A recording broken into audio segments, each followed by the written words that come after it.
Warning, we're going to be discussing events for currently running weekly anime. If you want to avoid spoilers for certain shows, there are timestamps in the description.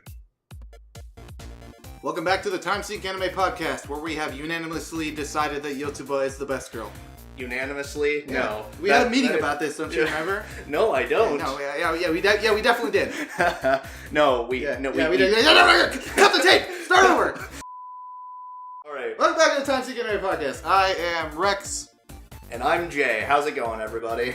And we are talking about week 9 of winter 2019. It was a very eventful week. Yeah, a very intense week for some shows. Yeah. Also disappointing for some other ones. Yeah, I mean that's usually the name of the game though for seasonal shows. It was it's like more than one episode that I was disappointed in this week though. Yeah. I mean, it's not like a few seasons ago with Homes of Kyoto where every episode was a fucking disappointment. So for news this week, we got Funimation's doing a new thing for their subscriptions, where it's going to be they have 3 tiers of subscriptions or whatever, and it's like premium plus, and super premium plus, or I don't remember the exact names of it. It's like $6. $8 and $10 or something, where the first one is just like stream anime, no ads, all the normal stuff, and then it's like then you can, the next tier up is you can download stuff and watch it offline, and I think the third one is like discounts in the store, and then you get you also get 2 free video rentals a year or something like that. Video rentals. It's like they're doing a new rental thing as well. I'm not entirely sure. It's probably marching orders from Sony, I imagine. Yeah, probably. No, or the new president. Yeah, either way. Yeah, one of those two things. I think that I'm not necessarily against having the subscription tiers. I guess, in theory, I'm not necessarily. I just usually go for the subscription of what do I want most, pretty much. What is going to be the most beneficial. So if I was going to subscribe, I'd probably go with the. I would probably go with the $8 one, the Premium Plus, so that I could actually download stuff when I don't have access to Wi-Fi or whatever. Yeah, Verve is really nice for that. Yeah, no, Verve is great. And traveling, because we travel a lot for work, so it's nice to just be able to watch shows while we travel. Yeah, exactly. And that's just, and so that's a pretty good incentive. It's weird though, the whole rental thing. What is that about? I don't know. I think you rent movies or series. I think you rent a series and you can watch it all or something like that. I don't entirely know what it's all about. That is really weird. But eventually, I mean, we're gonna have to at least subscribe to Funimation for a season for a while. Or I don't know when it's gonna happen, but Fire Force. Oh yeah, I've heard about Fire Force. Fire Force looks really sick. Brief synopsis for anybody who hasn't heard of it: it's people spontaneously explode into fire. And then they have other people that also use fire, and they fight fire with fire. It looks like a pretty kick-ass shonen series, and from what I've heard, the source material is pretty good. Yeah, I've heard that too. I think it's that definitely seems like it's going to be interesting. We'll be probably looking more into that when we're actually doing research for our season preview. Well, I don't think it's coming out next season. Oh, you don't think? No, I'm pretty sure it's a ways off or something like that. Maybe, but I may be wrong. Who knows? Maybe it'll be in fall when the next season of Hiroaka comes out. Yeah, but that's pretty much it for this week. That's a lot of interesting stuff. Oh, really? Not a lot of news this week. That's good. So, this makes our job easier. Yeah. So, rolling into week 9 of winter 2019 shows, starting off with Boogiepop and Others, where we had they released an entire arc last week. Yeah, and we only talked about one episode last week because we were expecting, it's just going to be released weekly by weekly. We weren't expecting them to release another 4 episodes that very same day. I'm okay, we don't really have the time to talk about this because we don't have time to really prepare for it. So we just decided this week we're going to talk about this entire arc, the 4 episodes, and then next week, we're going to be talking about the most recent episode that came out, and then the episode which is going to be coming out. Unless they release another fucking arc after that. Oh god, I hope not, because it seems like they did it for a couple reasons. One, one, to kind of be on track to actually releasing all 18 episodes in the span of this season, which I imagine production schedule for that must have been fucking hell. Yeah, well, unless they were ahead of time, maybe. Maybe. And the other one is because this entire arc was a flashback. Yeah, Boogiepop at Dawn was the name of this arc. It was mostly about, like, a story surrounding some TOA organization goons, and then young little babu Kirita Minagi. Yeah, who was totally adorable, by the way. And also still a ridiculously good, like, ace detective at her age. She's basically like a woman version of, like, a young Batman. Mm-hmm. Which, except we find out something really interesting about Nagi. She apparently has, is what is called an MPLS, I think, is what Scarecrow brought up. It's a quirk. It's a fucking quirk. That's what it reminded me of. Yeah, let's not beat around the bush. Yeah, these were basically quirks, although the Boogiepop source material came out before Hero Academia. Yeah, so. I mean, and then you could also say the X-Men. Yeah, exactly. But in terms of recent stuff, this reminds me of quirks. Yeah, the big difference being is this kind of takes more of the X-Men approach, though, because these are people who are kind of rare and not... and it isn't as widely accepted. In fact, we find out the whole aim of the TOA organization is to find these people, kind of research them, and determine if they're dangerous or not. And if they are deemed to be too dangerous, the TOA organization sends out people to kill them. I think they also, like, kidnap people to like, forcibly do research on them, because their goal is, like, make sure that humans are the top of the evolutionary chain. Yeah, that's the biggest thing about them. And we get introduced to the main players in this story were Scarecrow, who played a part for an episode, but was still very important.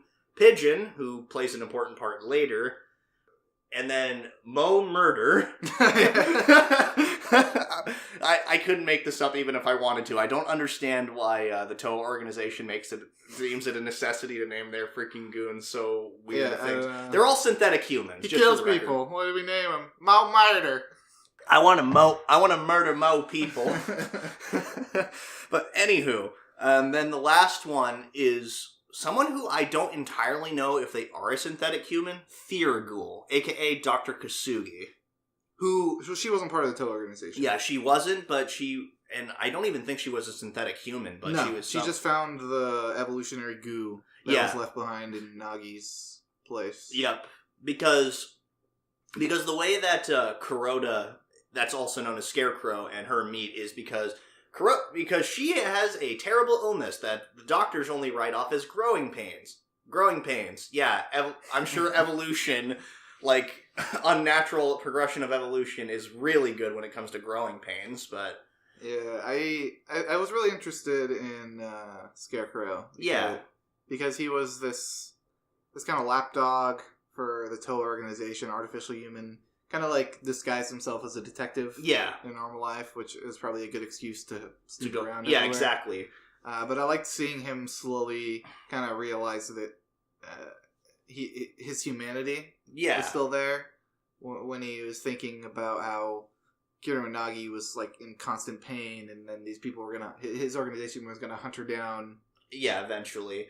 And because, like, he says that his primary mission is to track down MPLSs, which we don't figure out what entirely that means. At least it's never said what it is, but from what we can gather just from context clues in the show, they're basically people with quirks. Yeah. And Nagi seems to just be, like, she's ridiculously strong. Yeah, I think that's what it was. She, like, left a huge bruise on his hands exactly. by holding him. She's ridiculously strong, can take a crap load of damage. It's basically virtually indestructible, it seems. Yeah, and I think the serum that he injected her with, I think that halted her evolution. Yeah, so that she wouldn't evolve any further. Yeah, because I think she still has the, like, regeneration and super strength. Yeah, it would seem so, because basically that's what he was trying to do. It's not like he completely, like, reversed the process. It's just that he stopped it. Yeah, he wanted to make it so she wouldn't be found out by the TOA organization. So that she could live her life as a somewhat normal girl. But it was interesting because he basically, when he's just talking with her, she asks him, well, what do you want to do with your life? He's like, well, if I didn't have to be a detective, I'd probably be a superhero. And that comes into play majorly later in the arc. We find out that's pretty much the inspiration for Nagi's entire purpose. Yeah, why she does what she does. The second episode was kind of more figuring out about the main antagonist of this arc, Dr. Kisugi. She's very creepy. Holy shit, she's creepy. Like, you are freaking scary. Like, so her main MO was like fear. Yeah, she wanted to see people afraid, and I guess to her the best way to do that was to pry open their jaw and take out their brain. Yeah, it was a little bit more to it than that, because like as she described it in her conversation with Nagi, ever since she was young, she was always a coward. She was always afraid, and she wanted to understand why she felt like that, and like what caused her to feel that way. So she started researching it, and eventually that's just how she stumbled into being a psychiatrist. Which makes sense. A lot of people probably start to study things where they personally find where their inadequacies are so they can learn to turn them into strengths. Things like that. That's all a really cool motive. And her target, though, basically, she went mad with power, pretty much, after she had injected herself with the formula. Because it turned her into a superhuman, basically. Yeah, I think she tested it on rats first, I think. Yeah, and then before she actually injected it on herself. Yeah, there were just so many fucking creepy scenes with her. Like the scene with when she was talking to that guy who nobody visited, and he's just alone in this really dark room, and she like just rips out her fucking eyeball. Oh my god, she's basically torturing this guy. Yeah, who's basically paralyzed, I think. Yeah, paralyzed. He wasn't in a coma. He was aware. Yeah, he was very aware of what was going on. Mm-hmm. And then that was probably the creepiest scene. Yeah, also the scene in the lunchroom when she was basically harassing or was basically trying to get at the guy who was afraid of snakes. Yeah. Well, that was just more uncomfortable. Yeah, it was uncomfortable. Like, it was unsettling. It's just, yeesh, I don't like this. The voice actress definitely did a very good job. Oh, no bringing kidding. Creepiness to that character.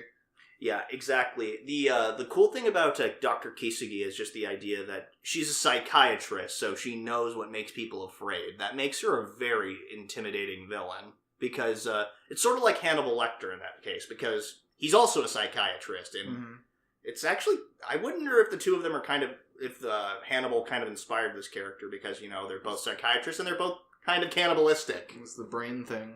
Yeah, that's what I'm talking about, because... Yeah.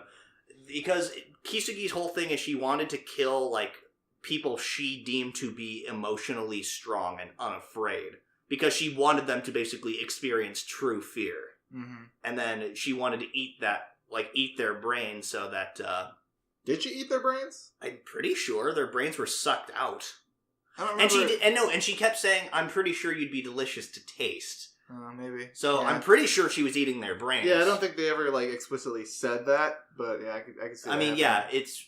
On the news report, they said their mandibles were pried open and their brains were sucked out, so I'm... Just fucking stick a bendy straw in there and just... Yeah, strawberry milkshake. Ugh. And then we get another really cool scene of meeting Boogiepop. Boogiepop for the first time, so a very young Miyashita Toka. Yeah, I was surprised that Boogiepop was inhabiting Toka at such a young age. Oh yeah, because there was actually, before that scene with Dr. Kisugi, it also showed the scene with her talking with Kuroda. Yeah, as he was dying. That was fascinating. Yeah, that was back when she got her... That was where she got the information, or the inspiration for her name, Boogiepop. Because the Japanese word for bubble kind of sounds like boogie, as far as I can tell. I think it was creepy. He's because in the subs he was you're creepy, but he said boogie. Yeah, maybe. I could have sworn that it sounded like that it was for bubble and a bubble pops, so hence the name Boogiepop or Bubble Pop, pretty much. But I'm not sure. Either way, that's where she got the inspiration for her name. Yeah, that's where she got the initial inspiration, but didn't start going by it until years later. Mm-hmm. Which, the scene with her talking, it's try talking like a man, act like it, and eventually maybe that personality will start to appear. then it just starts talking naturally. That was really cool. Yeah, and they creepy. played the same music, the Wagner piece that they played when they're the theme park fight. Oh yeah, that right before. Which I'm pretty. Gene. Mm-hmm. And I'm pretty sure that's just the song they're constantly whistling. Like we see, we'll get to that part eventually. But this is not the song that Boogiepop is whistling when she first sees echoes at the very beginning of this arc. It's a very long story. I think that that is basically just her whistling the Wagner piece. I can never remember what it's called, but yeah, I don't know either. Going back to like the whole humanity thing, it was interesting seeing all the emotions that like Pigeon and Mo Murder had as well, because at the end we learned that Pigeon was kind of working with Kisugi to get revenge for the person that she apparently loved. Yeah, because she was in love with Scarecrow, and because of what Kuroda did, he stole the drug to basically halt her Kirima's evolution. So, because he was now a danger to the Toa organization, it's like, okay, now he's got to die. So, basically, I also want to point out, so Kisugi said something very interesting when they were talking with Pigeon for the first time. My minions told me about you people. I wonder who she was referring to. Like, was she referring to her patients? Because we keep seeing scenes of that one patient who's convinced there are people that are constantly watching him, constantly observing him, and constantly saying like bad things about him to basically make people think he's crazy. Or she was talking about Pigeon.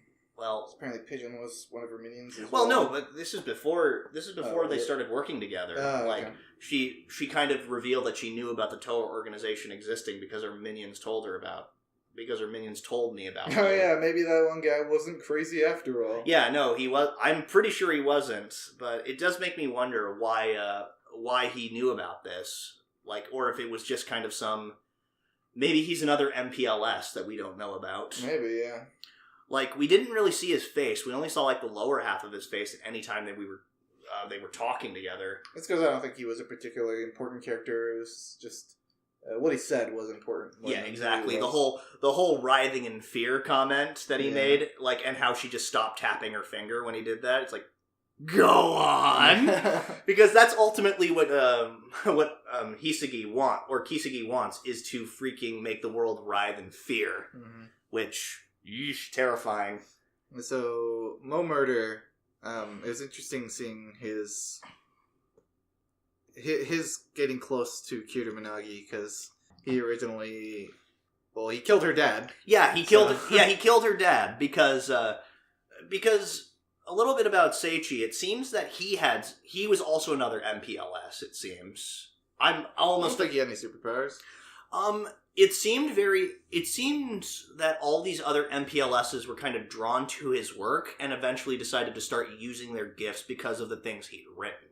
I think he's just an inspiring author. I don't think that's any superpower to it. The reason that the Toa organization caught on to him is because a bunch of people started paying attention to him. A bunch of the MLPSs or MPLSs, whatever. Yeah. They started paying attention to him, so they're like, hey, maybe this guy's interesting. We should... Maybe, but at the same time, he started to something started to click with him when he, after he read that fan letter, from the kid who was able to basically, as his editor, assistant, researcher, whatever, Gen, his name was, basically pointed out, this kid had the ability to basically break through whatever was holding people back. Mm-hmm. So it kind of makes me think that maybe that Seiichi had a similar ability, just to be able to reach people with his writing. I don't know. That's speculation. It's possible, yeah. Yeah, I mean, it's speculation, but anyway, getting back to the whole Mo Murder working with Kirima. I liked him. I like to see him slowly it was a very psychological episode. I mean, this is a whole psychological anime. Yeah, but it was interesting seeing the fact that he doesn't kill people out of malice or anger or anything. He does it because he's told to. Yeah, exactly. He only follows orders. And Kirima pointed that out. She's like, I don't think that you would ever kill somebody of your own volition. Which is kind of an interesting situation in and of itself, because to him, it's like doing his job. Mm-hmm. And I'm assuming he probably didn't want to kill Kirima back when she was young and step into the room. Yeah. He was probably hoping that she wouldn't look up or anything like that. Yeah. I imagine so. But it was interesting seeing him in the end, how he decided to save her or go help her. Yeah, like, and we see him like appear a few times. Like, for one, when like he sees her hospital room like at first, and he gets kind of shocked about that. We don't entirely know why that is at the time. That gets revealed when it's like, oh, he actually knows her. I thought that was all really cool. And then lastly, the final like episode of the arc was the showdown with Kisugi. Good lord, that episode was awesome. Yeah, it's pretty kick-ass though. I mean, like you never expect this kind of show to have like kick-ass fight scenes, but when it does, you're just like, oh, whoa, god, oh god, yeah. Like when Scarecrow, like earlier on when he was like jumping on streetlights, and they're just shattering beneath him. Yeah, but this fight scene is sweet. We got to see. I think it was a combination of Kirima's super strength and Dr. Keisugi's like body freaking out when Kirima just like ripped her arm off. Oh god, yeah. Because as far as we can tell, like it seems like Kirima did a lot of research maybe off screen. Because it's not like she's lacking for money to be able to do that. Yeah. She even said to Kuroda, it's like, hey, if you ever wanted to be a superhero, I could sponsor you. Which she eventually ended up sponsoring herself. Mm-hmm. So that she's basically Batman. Yeah, pretty much. She's Batman. Because she's got all the money, too. Yeah, and she basically it seems like she did a lot of research because she had the ability to determine, or at least it felt like she kind of knew that the electricity would mess up with the MPLSs in some way, or at the very least, would affect her. I think it was just trump card. I don't necessarily think she knew that it would be especially effective against Kisugi. I'm pretty sure she just thought that Kisugi was a slightly stronger than normal person. Yeah. Or faster, because she's just like running along the highway. Yeah, while she's on her bike. You ever seen Kung Fu Hustle? Yes! Oh my god, it reminds me of that. She's just like running and like slightly tilting.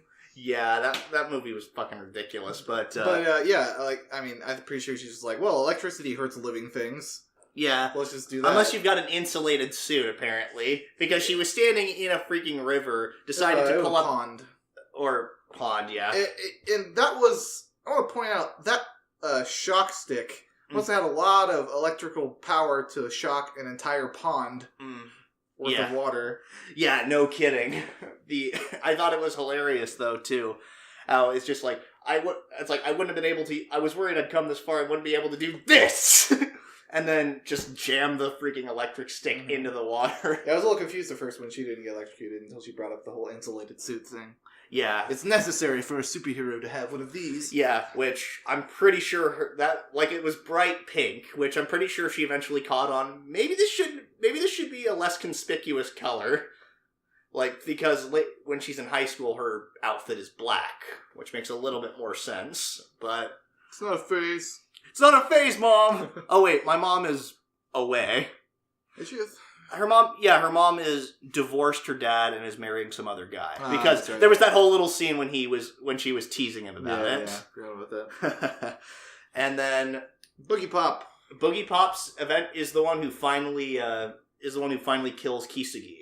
Yeah, so based off the interaction with Boogiepop and Kirima Nagi, I think that in the opening they're not fighting each other. I think they're working together. Yeah, just because they definitely seem like they're on the same, like they want the same thing. They want to stop evil things from hurting the world. Yeah, exactly. I was wondering about that because like the intro, like the shot composition and stuff from the intro would have you possibly believe otherwise. It was just ambiguous enough to maybe suggest that the two of them might be at odds. It's definitely intentional. Yeah, which I think is really cool. It's all about subverting expectations with this show.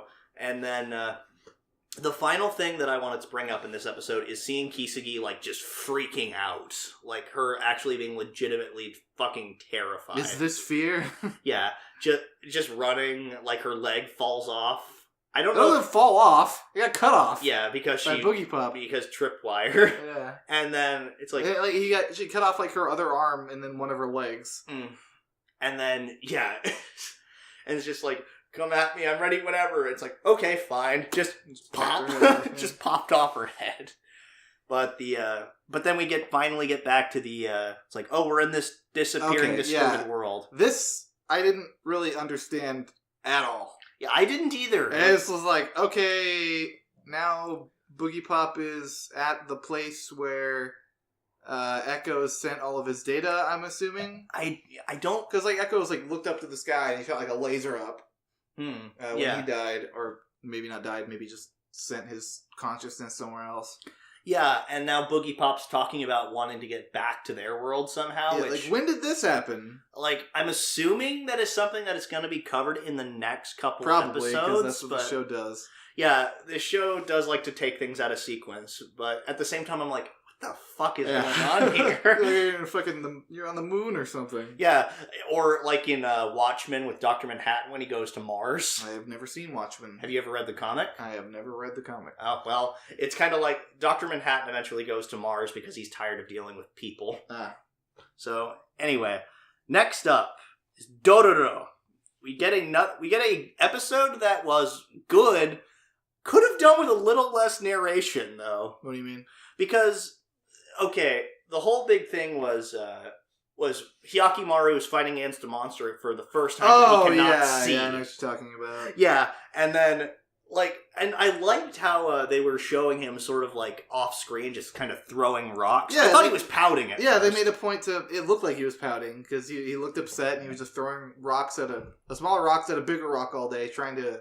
what we figured out was him gauging distance and sound. Yeah, just kind of practicing. And then it kind of spoiled it when the narrator was like, oh, he's doing this. It's like, okay, no shit, I figured that, because both of us called it, it's like, wait, what's he doing? Is he freaking figuring out where it is based on the sound? He's randomly throwing rocks out. Yeah, and then when he actually finally shoots the centipede thing, which, that thing was creepy looking, by the way. Like, most of the monsters in this series are fucking creepy. When he finally is just shooting it with Saru's bow and arrow, it's just, he's slowly gauging it, getting closer before he slashes it in the eye. It's like, oh man, that was so cool. Immediately spoiled by Hyakimaru was able to determine this. Minor gripe, but it just kind of cheapened the experience. Also, and the other time it kind of cheapened that experience was when he was talking about... Hyakimaru was surrounded by a wall of fire. For the first time, he couldn't see anything. Like he had truly lost his sight. It's like, again, I would have been much more satisfied with it if they had just kind of shut up. Because it's like, we can see that. This is it's not a book. We don't need to have have this exposited for us. But minor gripe. Yeah, it was really weird hearing Hyakimaru's voice so much in this episode. Yeah. Like when Dororo got knocked out, he was just like, ah! I thought he was fucking using echolocation for a second. Yeah. But yeah, it turns out he was trying to call for him, which was cool. And then when Dororo finally wakes up and he says, I'm right next to its eye! That was actually a really cool little segment. Because we finally see Dororo actually kind of contributing to the whole monster hunting bit. Yeah, it was nice seeing Dororo actually do something. Yeah, because he makes a point this entire episode, the whole time he's talking with Saru, it's like, we know a thing or two about monster hunting. Yeah, he's always so proud about Hyakimaru killing monsters for him. Yeah, exactly. But yeah, he finally decides that, it's time to start helping Hyakimaru, so it's actually interesting seeing how much he's grown over the past few episodes. Yeah, they actually... I would say kind of almost beat it. Because they made the sun shine down on it, but it was just like, more pollution. Yeah, because I'm assuming that's just because it had gotten bigger and was able to expel more of that shit from its body. Mm-hmm. I also want to point out the Nokosari Gumo. That's what the villagers called it, the giant centipede cloud. Is reminded me a little bit of Galactus from Rise of the Silver Surfer. You know what I mean? That terrible ass movie. No.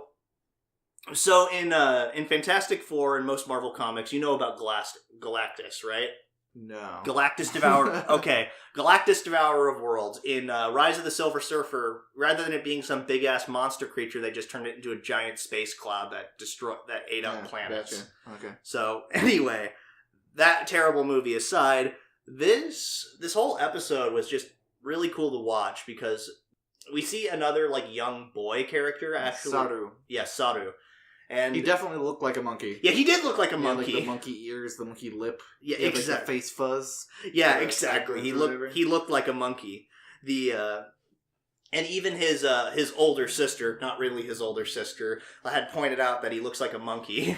And he was just a little he was like just a feral child, pretty much, just living out on his own. Why did the villagers hate him again? They didn't like him because like he had just basically claimed the mountain for himself. Oh yeah, that's right. Like it's just like, oh, this isn't your mountain, kid. Get the hell out of here. They basically saw him as like a pest or a nuisance, which it kind of makes sense. And then when they were getting ready to sacrifice his older sister, I find it incredibly hilarious that the two guards that were guarding her, like the first thing they do when they get up, they don't acknowledge the fact that they got knocked out by like two small boys who clubbed him in the back of the head. I don't think they even realized who they got knocked out by because they got clubbed in the back of the head. Like they didn't even know. Yeah, it's just like the first thing they look up and see, it's like, oh shit, there's a terrifying. Black cloud. Priorities. Yeah, right. Like if there's a fucking terrifying centipede demon in the sky, you're not gonna be like, oh, I wonder how I got knocked out. You're gonna be like, I better get the fuck out of here. Yeah, that's fair. Saru, by the way, he kind of reminded me a little bit of Princess Mononoke with the animal pelt and shit. Yeah, a little bit. Yeah, I thought that was interesting. And we got a really good payoff. Yeah. In this episode with Hyakimaru finally saying Dororo's name. Yeah, and getting a sense of smell back. Oh, man. He just gets the worst end of the stick for all the senses. Because, like, when he was able to hear for the first time... He heard somebody crying. Yeah, somebody crying really annoyingly. And the first thing he does when he can smell is smell terrible sulfur. Yeah, he smells natural gas, which I like how they never acknowledge it as such, but they basically are... It's like, okay, just put it together. This smells like rotten egg. It smells like rotten eggs. It's explosive. Well, I mean, if you've ever been to, like, a natural park... Yeah. You know what it smells like. Yeah. Or hot springs or whatever. It stinks. Yeah. It smells terrible. But I like how they were able to just kind of use that to their advantage, like because they knew that it smelled really bad, and they knew it was also explosive because they tried to use that to their advantage in the fight with the centipede, which they did, but it didn't work. It didn't work. Yeah.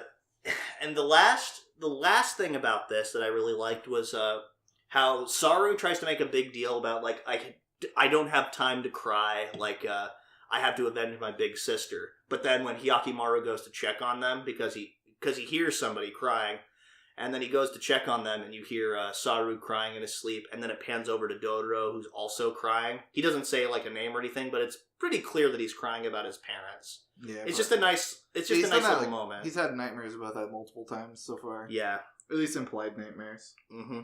Indeed, I really like this episode. So next up is JoJo's Bizarre Adventure: Golden Wind. Okay, King Crimson's ability is spooky as fuck. It allows for a lot of exposition, that's for sure. Yeah. I mean, yeah, exactly. It's just, like, I'm able to basically foresee your movements and for a short period of time so that I'm able to avoid them.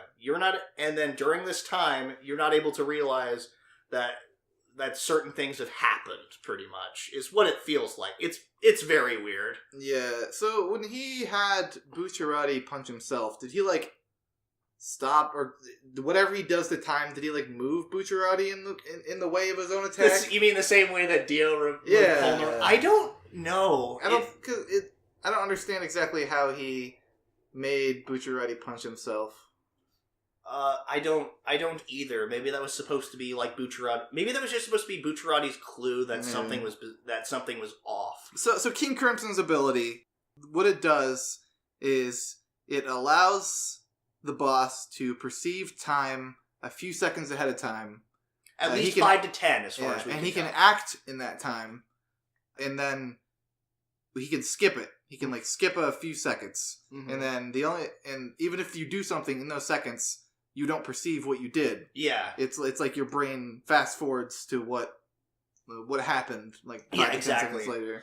And the way they showed that, like, on the with the rest of the team was pretty cool. Like how you see, like, Narancia's like fighting over these chocolates that he has, and the next thing he knows is they're all in his mouth.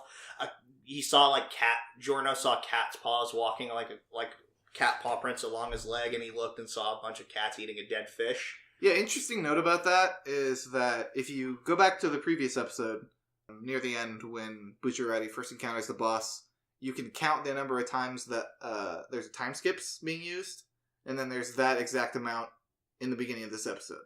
Oh, really? Yeah, so it's not just... I don't think he's just freezing locally time. I think he's just like, boom, the entire world. Yeah, that's... Yeah, that kind of makes sense. So it is kind of like a combination. It is sort of like Dio's the world ability in that regard, where you can just stop time. But I don't know. King Crimson's ability is so weird. Yeah, I just thought that was a well done kind of segue. Into Yeah, this episode. yeah, that was really well done. And then what was even cooler was basically Giorno figuring out how to counter that, because when he knew that something was wrong, he turned like part of the turtle, it seemed, into his brooch, and the brooch, like, it was basically a turtle with stand abilities, is what they described what it he as. said is like he used the cells from the turtle With the key. or something like that. I think it's something along the lines of the things he did with like the snake, but it makes a little bit more sense. Yeah. But it was really cool how he's just like, oh, boom, now it's a turtle, and he gets sucked up. Yeah, and then it was also really cool how, like, it seems like the boss is overly reliant on basically learning how to counter his attacks on people's attacks, because he never is able to completely foresee exactly what Bucciarati was going to do. It's when the whole thing with Sticky Fingers, it's like, I wasn't really aiming for you, boss. I was aiming for the pillar behind you so that I could escape. Yeah. Like, it's basically like a kind of chess game that the two of them were playing. I didn't realize he could use his, the zipper as like a mean of transportation. That's pretty cool. Yeah, that was pretty cool. We never, as far as I know, we've never seen him do that. Yeah, I don't remember doing it. But, yeah.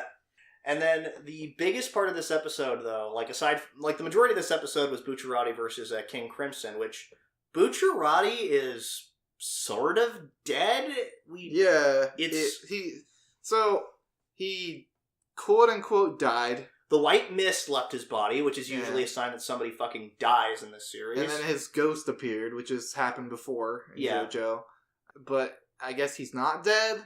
Like, I don't know. It could be like a sort of Revenant type situation, because Giorno basically he does what he does and like heals the wounds by replacing the parts that are supposed to be missing.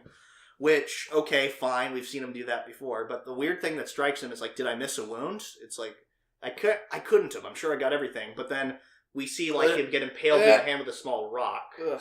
It stabs all the way through his hand, and there's like no blood or anything. It's so it could be like he's basically a Revenant or something like that. So I think what's happening is that he's being kept alive or kept animated specifically by Gold Experience.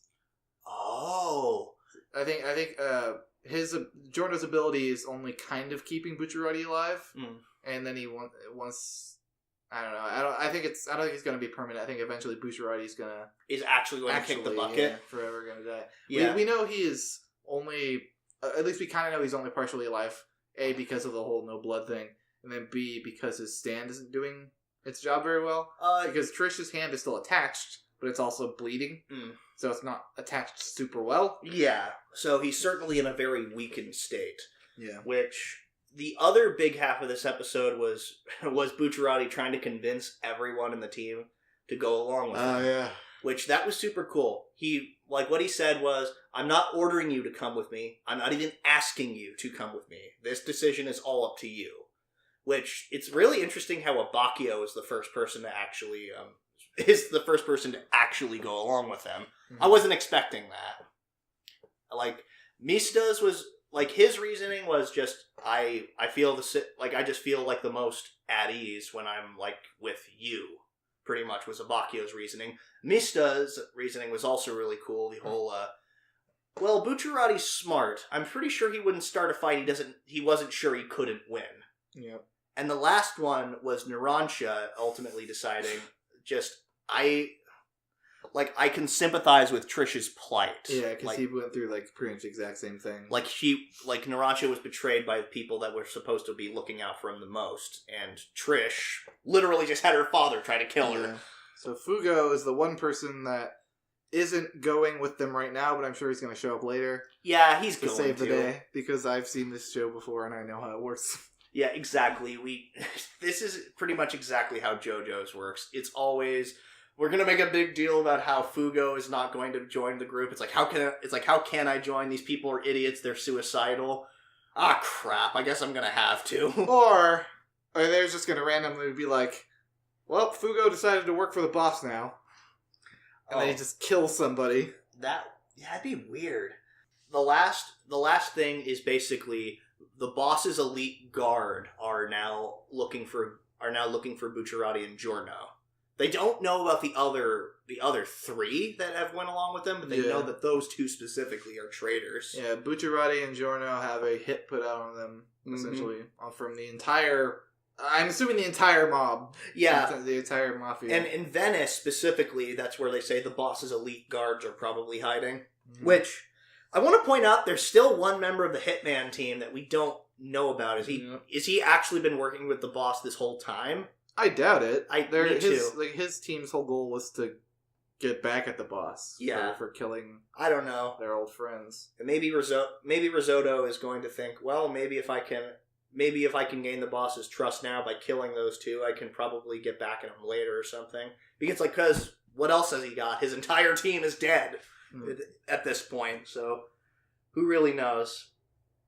All I know is I want to see a fancy opening. Yeah, soon. Me too. Well, we've got like the rest of this season and then another season after this, so yeah, maybe. So next up, Kaguya-sama, Love is War. We actually see in person Miyuki's little sister Kei. Yeah, I love Kaguya's flip-flop between hating Chika to absolutely loving her. I know, it's comedic timing for that. It's like, why don't you come shopping with us, Kaguya? Oh, that sounds lovely. Chika's such a good girl.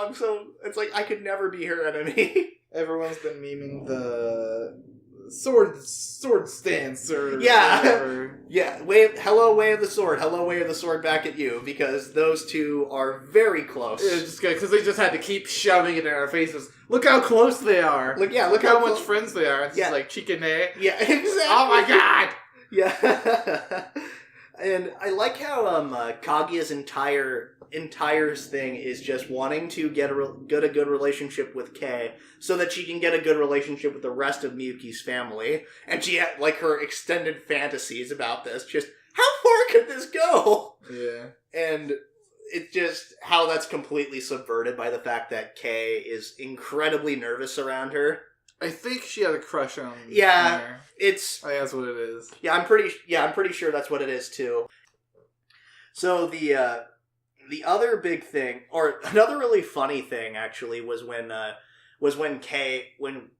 Kaguya was talking with Kei about the financial reports of her club organization, because shock of all shocks, she's also a member of the student council. Of her middle school. Yeah. Ishigami shows up in the background as like an amorphous black blob before actually making his appearance. Yeah, I love the assumption that you can just, like, before he showed up, you can just be like, okay, he was probably somewhere. Yeah. At any point. Because when he usually appears just out hiding behind something. Yeah, or he's under a desk. Like, we've seen Chika pull him out from under the desk. It's like, hey, come on, we've got stuff to do. I like how it's it's a running joke that Chika can't whistle. Yeah. That's not whistling. Yeah. It just keeps going. Yeah, exactly. I think it's freaking hilarious because there were 3 skits. The first one with Kei, the second one was like, let's prepare for finals, and how, like, the mental chess game between Miyuki and Kaguya, like, okay, we need to basically figure out how we're going to outdo the other one. We need to play as dirty as possible. Yeah, the narrator definitely stepping up to make the situation more intense. He's lying. She's lying. Yeah. She's being totally honest, because Chika's like, I won't study. Yeah, just like, ambushing their friend to make it so they have higher chances to be at the top. Yeah, they are terrible people, but they're great. But they're great for each other. My favorite part about this bit was like, seeing Shirogane or Kaguya. Yeah. When she was just like, "Oh, I'm so proud of you. I'm sure you worked really hard for this moment." And on the inside, she's just like, yeah. It's just like if she could, she would be stomping her feet and rolling around if it wasn't a public place. And then Miyuki's like, "I don't have it in me to be pleased anymore. I don't have it in me to be pleased anymore." And then he walks, and he's just like, "Yeah!" Like shadow boxing in the bathroom stall. Yeah, just like, how do you like that? And then at the end of the bit, it was Kaguya like pouting to her maid in front of her house. Yeah, just freaking out. Hayasaka, I believe her name is, and then just her and the maid's just like, there. And then it's revealed that Ishigami at first was 197th out of close to 200 students, so he's near the very bottom of the list, but then he jumped 20 places, which they basically then, the third and final skit of this episode was going back and figuring out, it's like, let's go back a bit. And it's just Kaguya teaching him how to study, pretty much. Yeah, which kind of makes Kaguya's second place even more impressive, because she was not only spending her time studying for her own stuff, but she was also spending a lot of time making sure he studied. I know, exactly. Enough to not fail. Yeah, exactly. Even though he just barely passed, which I think it was great when he's actually just kind of humbled. It's like, thank you so much for helping me. I'm glad I was able to, like, I wouldn't have been able to do this without you. And then Kaguya freaking just turning coat and flipping on him. It's like, how dare you make me lose face like this? Again, because kind of going back to what you were saying about the reason why she got second place is probably because she wasn't focusing as much on her own studies and instead trying to help Ishigami.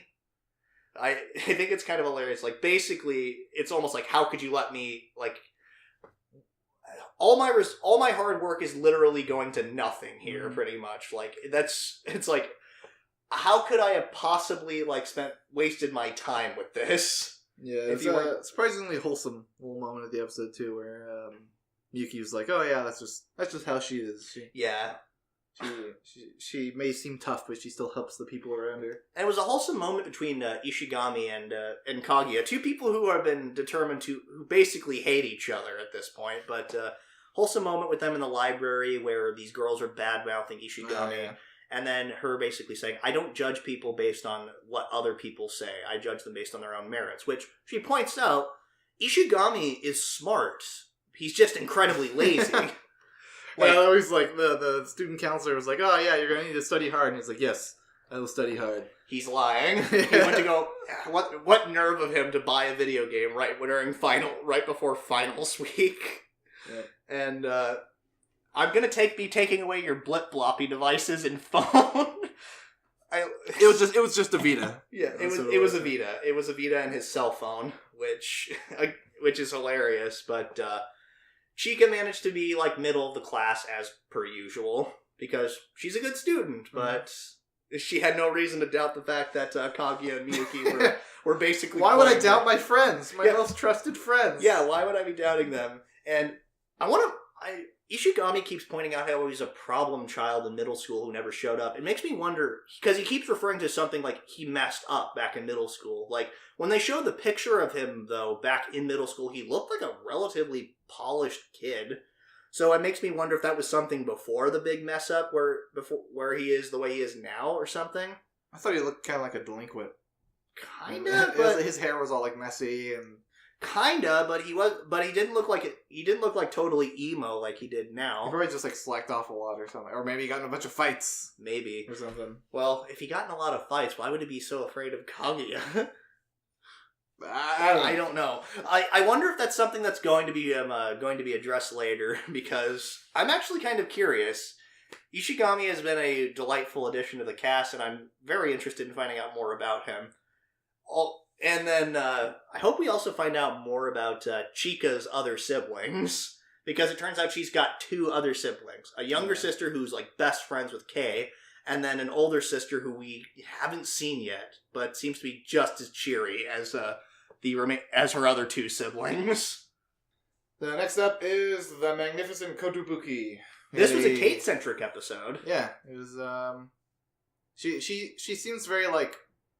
I don't know what the archetype for that character is called. Kudere? Yeah, Kudere. Yeah. Yeah, she's like very emotionless, but she has a lot of emotions. She just doesn't know how to show them. Yeah, exactly. I've kind of stood by the fact that I think she's autistic because she spends a lot of time looking at reference books and stuff like that, constantly studying it, kind of attributing a bunch of kind of mundane information that most people wouldn't be able to retain. Yeah. But then is like totally off put by like metaphors and things like that of that nature, which one of the things that she said in the episode was like fiction is pointless because the author can just write whatever they want. There's no fact to it. Yeah, she doesn't understand the concept of like enjoying a story. Yeah, exactly. I love how consistent they are with Kate's little like chime-ins on everything. Yeah. Like they didn't just do it a little bit and then forget about it. It's just like throughout this entire series, it's been like, oh, actually that's that. Yeah. Actually, this is that. Yeah. No, like they've stuck very close to their guns with showing her character archetype here. Mm-hmm. She is definitely the kind of a Kudere type who has an older brother. I want to say. An older brother, yeah. Yeah, because he likes to drink. Like, well, also, who's to say what legal drinking age in this place is? Yeah, we don't know, but I'm pretty sure it's an older brother because probably he just kind of has that air about him, I guess. But apparently, he was apparently a researcher, and he had gotten his plane shot down, and he was crippled as a result. I don't know why Kate decided to join the Kotobuki as a result. I think probably for A, to also be a pilot, and B, also to pay for his hospital bills. Probably. I imagine so. And also, it's revealed that Alan knew Riona, which was probably her into the Kotobuki Corps anyway, so yeah, probably. That definitely makes sense. The other big thing about this is I think we have our major antagonists now, which the Stand-in Oil Company, I think. Like, based on they never say that they're the antagonists, but just based on the context clues we're given, it's pretty obvious they're the antagonists. I think they're the ones that are sending in like all those random attacks that have been happening throughout the series. And not only that, but on top of that, they're a big corporation, so likely they have a lot of money, and the air pirates they especially point out, it's like the type of plane. It's like, how do air pirates have Type 4 Hayates? Oh yeah, well, I mean, it was pretty obvious that they were the ones that attacked this episode for sure, because they wanted the monopoly on the gas and oil around. Yeah, but they were releasing a lot because they were releasing a lot of like cheap, low quality. Yeah, they're like oil. the definition of like a greedy corporation. Yeah, much. Exactly. And I like how Kate they were basically like, oh, by the way, the oil field we usually go to is being attacked. What do you think we should do about it, Kate? It's like, I think we should go and defend it. It's like, why do you think that? And she gives like this really long, detailed explanation on how it's beneficial for them to actually save the place, which was really cool. Shows like Kate's analytical mind about stuff like this. It also does a good job showing the leader.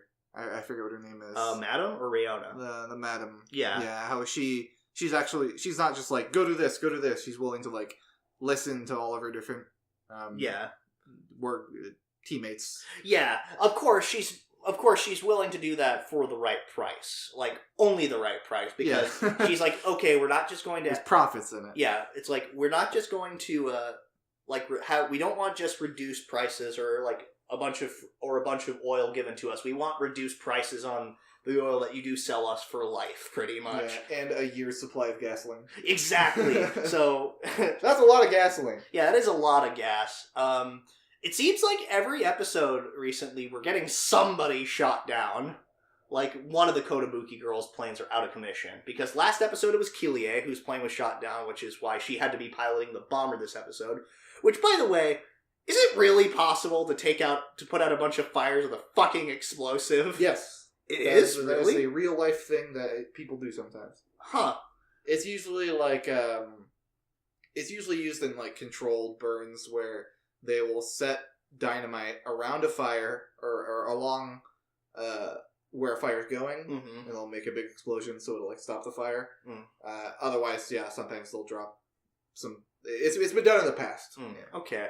I thought, I figured there must be some basis to it. It just sounds like so outlandish. Well, think about it. It's just like it's depriving an area of oxygen for a moment from the explosion. Yeah, I guess that makes sense. It is just a little bizarre to me. Like, also, I imagine like the force of the of the explosion would probably dampen it, which is interesting.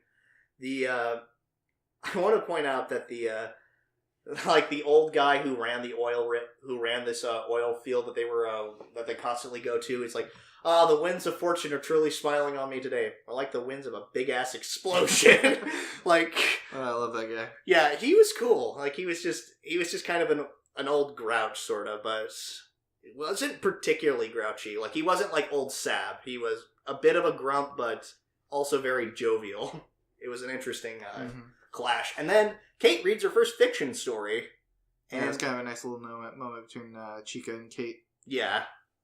Chica kind of trying to introduce her into the world of fiction. And then, on top of that, like, just them talking about the fiction is sort of what made them realize about the whole, like, probably what the stand-in oil company's game is. Because, like, the whole point of that story was about the crab who wanted to, like, who liked to drink, so he wanted to take away the ability to drink from everybody else, and so that he could have more of it, but eventually he just ran the spout dry so he could never drink again. So it's so they were just kind of able to realize, oh yeah, the Stand-in Oil Company is probably behind this. And then at the end of the episode we hear, I want to say the HR chief from Elite Industries is like his voice, because he was working with somebody else, because that's why he betrayed Elite Industries. Yeah, it makes sense that he's working for Stand-in Oil. Yeah, exactly.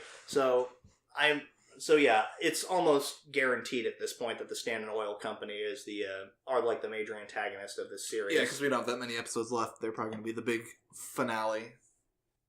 Next up, Mob Psycho 102. This was mostly a nice episode. Yeah, it was mostly nice, except for the last... It was like 95% nice episode. I want to say, except for like the last 3-4 minutes, where probably is where shit hit the fan. So... clarify something. You saw Mob Psycho 100, like, the first season more recently. Yeah. Who is that paparazzi girl that keeps showing up? Like, she was a big part of this episode. And I remember seeing her in the intro for the first season, but I don't remember her character at all.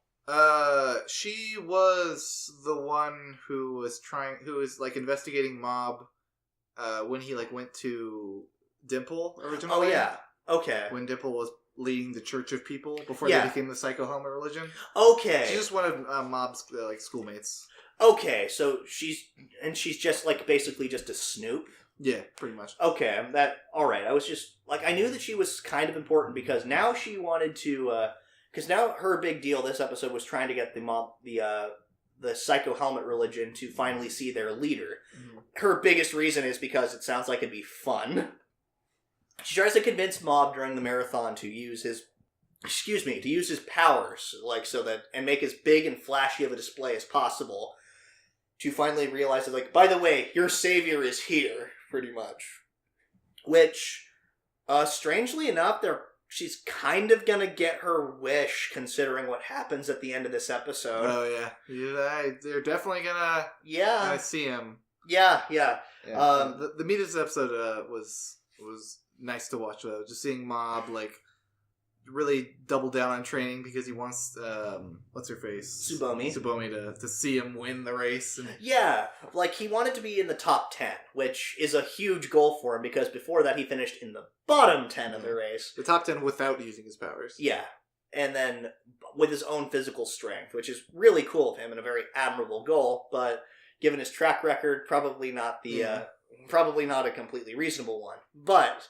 it was really cool. Like, Onigawara was one of the Body Improvement Club members. Is like, here, take these shoes. It's like, just forget about it, kid. And it's just like a really cool moment. Yeah, for him. Like we had said, pretty much in even sense, like, oh, he's so cool. and then the show said, wow, he's so cool. And then it's like, oh, those shoes. It's like, oh, so he gave those shoes to you, Mob. They were a little too small for him. Reagan had a really cool moment too, where he's pretty much snapping back from the asshole he was last episode. Yeah, exactly. The episode before that. Which, yeah, he said, Mob, you don't have to come into work for a while. I'm probably not going to get any clients, which look at the screen. He is booked. Yeah, he was swamped. Yeah, he was booked. And also, like, normally before now, he probably would have been like, just cancel. Yeah, exactly. I got important work to do. But not only did he say you don't have to come into work, but also he just like sat down and he's like, all right, we're going jogging. Yeah, it's like, and he's just basically trying to get Mob like in shape. He's trying to get himself in shape too. He's in worse shape than Mob is. Yeah, it's been a while since I've exercised. Yeah, which is surprising because like there's so many times where he's just like takes people out. Yeah, I guess those people are physically weak. Yeah, they're really physically weak because I think that he doesn't have a lot of that Reagan might have a lot of strength, just not a lot of physical endurance. Yeah, is probably it his is issue. definitely a different beast. Yeah, exactly. And then during the episode, we see it's like, it's like it's like Ritsu will probably do fine, but I'm worried about Shige.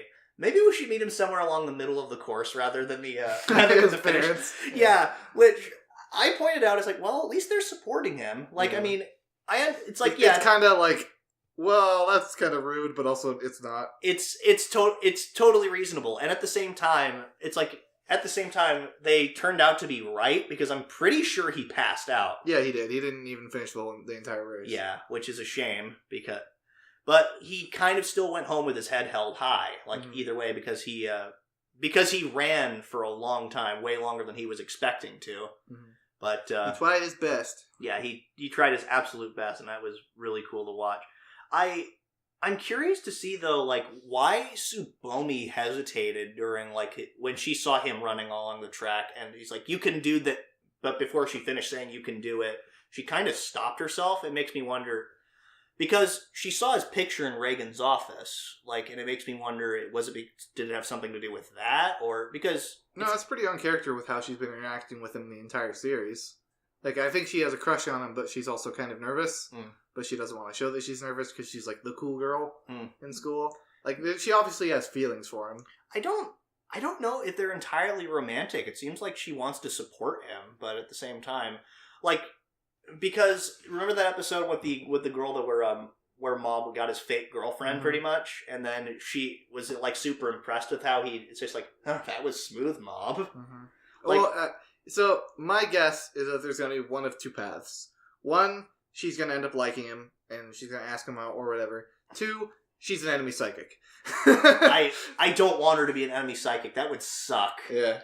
And then I was confused at first, because like the opening shot of this series, of this episode, was Mob tripping and falling when he was small and crying like a little baby after he skinned his leg.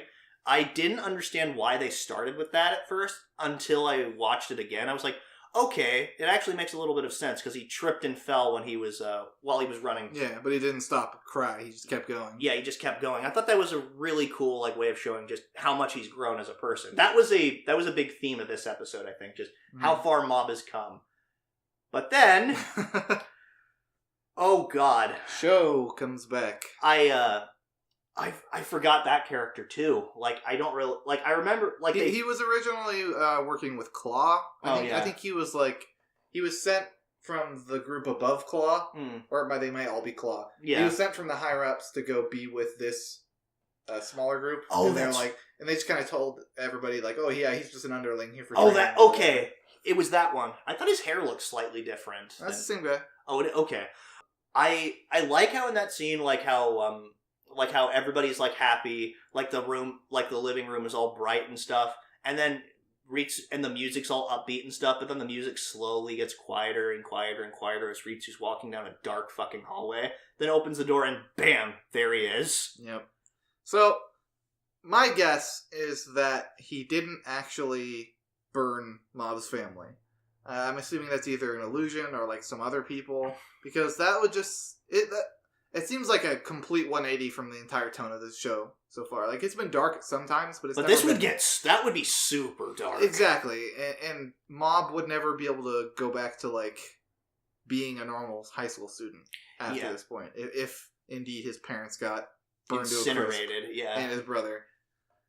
And he, like, I love so like, throughout the series, he's been question mark a few times, but there's always like this build up to it. Yeah. And then eventually he snaps. But this moment he's like happy, goes home, sees that. The tension slowly starts to rise, like... But it's like immediately just snaps. It just immediately turns into whatever form that is. Yeah, it looks... That is always terrifying whenever we see him go question mark, question mark, question mark. Because something bad is almost guaranteed to happen when he goes in that form. Ugh, God. It's just such a chilling image to end on, too, because even Dimple's like, no, close your eyes, don't look at this. So he's gonna go kick some ass, maybe kill some people? He's probably gonna kill somebody. I think that's gonna be probably a moment for him where he's about to kill somebody. Yeah, and maybe Reagan has to snap him out of it again. Yeah, Reagan or Dimple or somebody. Yeah, because I don't imagine it being any other way. Like, I don't want any of Mob's family to be dead, and I doubt they are, but because that would be a complete tonal shift. Like, oh, Jesus. So next up is My Roommate is a Cat. We got a nice little story about, I think half the episode was more about Subaru's past. Yeah. When he was a kid and when he was writing that one book. Yeah, it's actually fascinating because the episode starts with him struggling writing the afterword of his newest book, which I think is an interesting little detail because the afterword is usually reserved for an author basically describing themselves, their experience with writing the book and stuff like that, and it just seems like Subaru's not good at that. So it's interesting that that's what they start with. Yeah, he's not good at interacting with the fans. Yeah, exactly. It seems like next episode though is going to be him holding a meet and greet sort of deal. That's what the episode preview would lead you to believe. And and even last episode he was considering. Yeah, he said maybe it might not be so bad. Exactly. Yeah. I think that it was. I think that it was cute how how Subaru was imitating Haru sleeping. And that's... Yeah, because the book said, cats know the best place to nap. Yeah, exactly. Also, goddamn weak-ass Japanese immune systems. Yeah, I know, right? It's I laid down in my front room, and I got sick. Yeah, those Japanese colds are freaking intense, apparently. I mean, without going too much into it, I'm pretty sure it's because they protect themselves from a lot more sicknesses. Maybe. And they get sick a lot less, so when they do, their body's just oh god, here it comes! Yeah, exactly. Meanwhile, us dirty Americans are getting sick all the time when we're kids, so who cares? Yeah, no kidding. We're already mostly immune to those germs everywhere. Yeah, I think that it's really cool too, the whole, we finally figure out why the Moon and the Sun book is so important to him, is because it was first book he memorized as a child, and he liked the book so much that he wanted to write a sequel about it, a sequel story to it. I thought that was super cool. I thought he just wrote the book. No, he didn't write the Sun and the Moon. He didn't write the Sun and the Moon book initially. He liked it was a book that he loved as a child, and he liked it so much that he memorized it, and B, it's the story needs to continue. I'm going to write it. So that was his first experience actually writing something. I think that's just a really cute little thing and a nice little motivation for him. And then his parents are so wholesome. We get to see a little bit more about his parents, how they were huge fans of his work and just how happy they are for him when he finally gets published. Yeah, they're not super... I mean, they're obviously... We can't tell if they're super complicated characters, so we don't know. All we know is that they were very supportive about everything. And I don't really think they need to go too much into it. I think it wouldn't be as good if they did go too much into it. Yeah. Because I think the more ambiguous the situation is, the better opportunities we have later on for subtle little hints. Yeah, and then on top of that, they're obviously... They like his writing a lot, but at the same time, they kind of overstep their boundaries on occasion because he gets upset when their parents. Yeah, all parents do. He gets upset when they read his book without his permission, and it's like, Dad, you read it too. It's well, Mom said that I should. Your mom said that I should, and I think it was a mixture of upset and happiness and embarrassment. Yeah, exactly. A lot of because he kind of was considering it while he was getting ready to go to sleep, and then he gets ready to write some more of that story. And I think that's when he figures out that he's getting published, which I think is a really cool little moment. And then next half of the episode was Haru basically experiencing him getting sick and stuff like that. First of all, Kawase really is like that mom friend that Yeah, everybody pretty much. has. Yeah, dead mother. Yeah, exactly. Every group of friends has one, but Kawase is that mom friend. He's like, oh, you need this and this and this and this. I'm going to make some rice gruel so that you can eat it, and so that it's easy for you when you're sick. I love seeing Haru's like guard dog, Just- guard cat. Yeah, just like sitting on his chest, just staring at You him. stay here. I will protect you, human. Yeah, I will protect you. I like how when he's like kind of reflecting as he's getting ready to go to sleep again, it's like this house used to be so empty before, but now things have changed so much. Like you see like the colors kind of go from like a sort of muted to like kind of more vibrant and bright, and then you see like empty spaces, like his living room only had like the one pillow for him to sit on. Like there was a bunch of them in there, and then like in his kitchen, which was like kind of empty and dull, all of a sudden it's just got Kawase and Hiruto in there. Yeah, it's a good kind of representation of how he's slowly been coming more and more out of his shell ever since he's taken Haru in. Yeah, exactly. It's just a really nice little element of visual storytelling. And then Music is pretty good too. Yeah, the music is good. And then Haru like most of these episodes are just like the adventures of Haru, pretty much. Well, it's like half the episode. Yeah, half the episodes, or even like a quarter of the episode is just the adventures of Haru. Hers, like this adventure was trying to get food, the good That's stuff. the good stuff. Yeah, that's the good stuff. I love her anger at the can. It's like, how the hell do I get this food? How do I get it? I know you're in there. Give me it. And then like a can gets caught on her head, and she's all panicking, like, "What is this? What am I?" Yeah, that was very cat, real cat thing to do. Yeah, like, and then just because she panics, her claws get stuck on the rug, and then that's what causes Hiruto to trip. And I like how when Subaru was calling for her, like, and she looks his way, she can kind of tell that something's wrong because like he looks and his eyes are all glassy and stuff, and it's just like, what's the matter? Did you have a bad dream or something? I guess the food can wait. Yeah, just like, I'll come to you. Wait, what are you doing? Because jump on his face and then proceed to kick him in the Well, face. I assume that she didn't expect to land on his head. Yeah. He like wobbled around a little bit because he's sick. Again, knocked him the fuck out. Yeah, except not really. He just like kind of kicked him and he fell over, but then he actually like collapsed because he was sick. And then Haru going in, it's like, don't worry, you won't have any bad dreams anymore. I'll make sure of that. Just guard cat Haru is so adorable. Mm-hmm. So next up, Price of Smiles. Machines. All right. This episode really should have been split into two parts. Like, we should have had, like, it seems like the biggest problem with this episode is they had a lot of really cool ideas, but they didn't space any of them out here. Like, this episode should have focused more on Layla's backstory and, like, her, like, background as, like, a CRARS researcher and stuff like that. The next episode should have focused more on Harold and his guilt and stuff like that. I feel like that really would have been a lot more effective. Yeah. Like, they tried to front load too many plot elements into this one episode, and it made it hard to really care about either of them as much. Yeah, Also, the nanomachines are very dumb. I think the nanomachines could have been fine had they been implemented better. Yeah. It was just kind of thrown in there though. Like we would have had to learn about them a lot more early on, slowly over the course of the series. Like, the idea behind them kind of reminds me a little bit of the Blastia from Tales of Vesperia.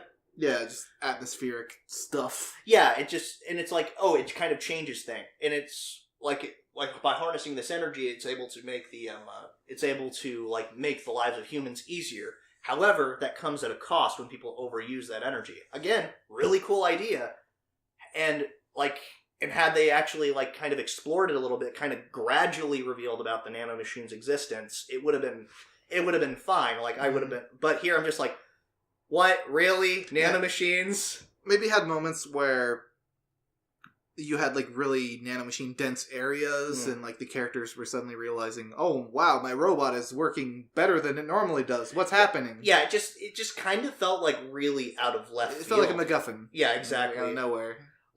Again, I would have much appreciated it had they gradually built up to this point and showed Layla researching it and stuff like that, because that's the other big thing. She keeps talking about her experiments and stuff like that.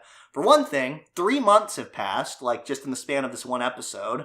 Which I don't mind, like, time skips in the show, because, like, if they showed, like, every element of the war, it would get very boring. Yeah. Like I'm okay with them doing, like, time skips, but, like, not really in the same episode. You gotta pace this stuff out. Yeah, or else you end up like Carter Cutter Circus. Yeah, exactly. That was the biggest problem I had with this episode. Like, conceptually, stuff behind it was all pretty interesting. Good ideas for execution. Yeah, exactly. Like, this was just an average episode. It's not... I'd say that overall the series has done well, but there have just been a couple stumbles here and there. Mm-hmm. It's a far from perfect series, but I'm still enjoying it. Yeah, Harold's death, I felt... So in comparison to Izana's death, I think it was not good at all. Yeah. Because Izana, there was a lot of motivation about, like, because the whole, like, he was going to escape. But then he decided not to. Yeah. And then he decided the data was more important than his life, so I was like, oh, I can empathize with that. Like, he wants to save his country and his family. And with Harold, I can sort of empathize with it, because Izana was the one thing kind of holding him back from being a completely vengeful person. Like, and Izana's death sort of is what made him really kind of go over the edge, I think. Yeah, but it all happened. Like, but it happened way too quick. Yeah, it happened in the course of like one episode where, like, if we had spent a little bit more time with Harold, kind of reflecting to himself and like how guilty he feels now, like kind of like exploring a little bit of his and Izana's relationship growing up and stuff like that.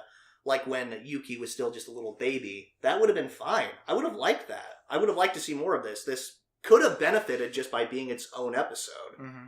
But, like, because that's enough information to cover an entire episode. Now, there was a nice little moment, like, we start off the episode with the I give you now the royal blessing, like, to Ciel, which I thought was fine. And then it was a nice little full circle moment at the end when Yuki was just a baby and the king's like, okay, it's time for you to give you your guys' blessing. And Izana starts the blessing, like, may your life, and then it pauses, and then it cuts to the future, or the present, I guess, and Harold is the one that finishes the blessing, which is a nice little moment, but I would have been a lot more attached to these circumstances had this been its own episode. Yeah, I didn't really feel Harold's death that much. Like, I can sympathize with it, and I can understand what they were going for. They just didn't appropriate time to it. Good parts is that it was a pretty cool fight scene. Yeah, when Harold charged in. I mean, it's more of like, well, these are made out of paper if you're not a main character. Yeah. But yeah, it was just still cool to watch. And then also, just that the cut where they had Harold firing his machine gun at the mech, and then the other mech firing a slightly stronger machine gun at him. It just turned out that the reason he lost was because his armor was weaker and their gun was stronger. Or something like that. It was a cool little cut. Yeah, and then Yuki crying before eventually saying what Harold told her, we don't have time to stand still. Like, yeah, Yuki's progress, I think, is the one thing that's been the most consistent throughout the series. Yeah, and it's been nice to see her slowly growing, because I think she's starting to realize now that her ideals, like, they're good in theory, but they just aren't necessarily the most practical. It's like, that's what she strives to do, but she wants to try and go a little bit more realistically about it this point forward. Yeah. I think that's ultimately what they're going about. I'm kind of curious, like, when Layla's going to die, because it's going to happen. Yeah, maybe. It's gonna happen. The problem, I think, now that I'm thinking about it more from Yuki's perspective about Harold's death, is that I think his death was written more along the lines to help Yuki's character grow, and less along the lines of making it actually feel like an important... It wasn't about Harold. It didn't feel like... Which is a shame, because, once again, had they kind of emphasized more on his guilt towards Izana's death, like, as even, like, the lines, like, what happened to Izana wasn't entirely your fault, don't beat yourself too much about it. Like, had they kind of explored that theme of guilt, of survivor's guilt and stuff like that, that would have been a very effective way for him to die. Yeah. But, so 3 more episodes. I'm a little worried that they're not going to be able to catch themselves and stick the landing for the series, because they're adding a lot of stuff near the end. Yeah, I hope it doesn't... I don't think it'll be completely like Darling in the Franxx, But I don't know. Darling and the Franxx didn't stumble. It just fucking took a dive off a cliff. Yeah. It stumbled in the flashback episode. That was when its first stumble. The rest of it was just, let's barrel down the hill. Might as well, right? But So next up is the Promised Neverland. AKA good fucking lord. Yeah. This show might be a 10 for me. Yeah, I'm much in agreement. I'm very stingy when it comes to 10s, but this very well could be like a perfect 10 for me this season. Perfect suspense. Just like so good. Like, oh my god. For starters, we find out what was finally on the piece of paper that Mama handed Crone. It was a recommendation to be a Mama at Plant 4. Which, yeah, that was too good to be true. Yeah, so what I think happened is that, yes, they did plan to have her transferred, but it was kind of a if situation. They were testing her. Yeah, so if she went out to the gate, met with Grandma, and was like, okay, I'll go off peacefully and not say anything, then they probably would have transferred her and let her live. Mm-hmm. But she didn't. She tried to throw Bomb under the bus. Which, it turns, again, we keep saying, like, I've said, like, last few weeks, this is like a really intense cat and mouse game where you're never quite sure who the cat is, who the mouse is, and there are multiple cats. Finding out that Grandma and Mama are actually working together, for one thing, is creepy enough. The fact that she sees Isabella as a pawn is an even scarier thing. And it's just like, good lord, where do the mind games end here? Yeah, like, how high does the ladder go? Yeah, exactly. Oh god, it's so unsettling. And the whole scene with Crone, like, getting killed was probably one of the most unsettling 4 minutes. I timed it. It's about 4 minutes. It's the most unsettling 4 minutes ever in a series. It was such an uncomfortable scene, and also such a good way of kind of giving us more information about, like, this world. And not just that, but about Crone herself, because they interspersed, like, cuts of her, like, kind of trying to defend herself against this monster, and then where you knew she wasn't going to stand a chance. She was just waving a knife around. And then kind of interspersing cuts of her, like, as she was, like, when she became a sister, and then when she started training, and how, like, she kept trying to improve herself, and how eventually she became, like, top of her class and stuff like that, just because of sheer determination. That was all really cool. That's how you handle flashbacks well. Mm-hmm. That is also how you handle, like, it reminds me of, like, the opening 6 minutes of Up, where it's all like visual storytelling, no dialogue, just music, and it's and the music definitely made this even more uncomfortable because it was like calm classical music. Exactly. For starters, they start with the whole sequence starts with "Thank you for the food." That takes a darker turn. Oh yeah, yeah. Thank you for the food. Yeah, thank you for the food, and then that was delicious. That's when the scene begins and the scene ends. She gets turned into food. Yeah, she gets turned into food. Like, they plant a flower in her chest, the same thing they did with Connie. I don't know entirely what that's about. Yeah, I'm not sure if, like, they eat the flower, maybe, or they eat the person. I don't know. I thought it was their brains, but at this point, I'm not entirely sure. There's still, like, enough ambiguity about the monsters that they're still fucking terrifying. Yeah. I think it's also interesting how Crone, like, decided that she was basically going to give the kids a parting gift. Like, because her last act of defiance. Like, she knew that she was probably going to die. Like, and she hid a box in, like, I want to say probably Norman's or Ray's, or even Emma's, like, bedside table. Yeah. I think it was maybe partly she wanted the kids to get out, but I think most of it was she just wanted to spite Mama. Yeah. One last time. Yeah, I think probably, like, you brats better escape. Because she could have gotten... She had the offer to go to another plant and be a Mama, but she prioritized taking that woman down first, because she's like, well, she can't be better than me. I have to prove her that I'm the smarter one, or whatever. Yeah, I think that it's interesting. And then, on top of that, like, apparently kids knowing the secret is nothing new. Because Grandma had pointed out that's something that's been going on ever since she was a Mama. Yeah, like, I think it's specifically just her. I don't think it's a normal thing everywhere. I think it's like one thing. It's like grandma's specific method because she probably thinks like on one side she wants the kids to live a happy life. On the other side, and this is probably something that's been shared with like Mama, aka Isabella. Yeah. It does make me wonder. It does make me wonder though, like what exactly is like because we see like a brief flash of like Isabella when she was still a child getting ready to go over the fence, and then Grandma like trying to beckon her back, and basically her philosophy is doesn't matter if the kids know as long as they can be controlled. Yeah. Which is fascinating. It's just what exactly is her goal? Like the fact that we never see the top half of her face and just see her creepy ass smile, like really like drives the suspense in this like home. And I think that it is downright terrifying that that Ray knows that his plan is doomed. As soon as Mama just says one thing, I eliminated Sister Krone.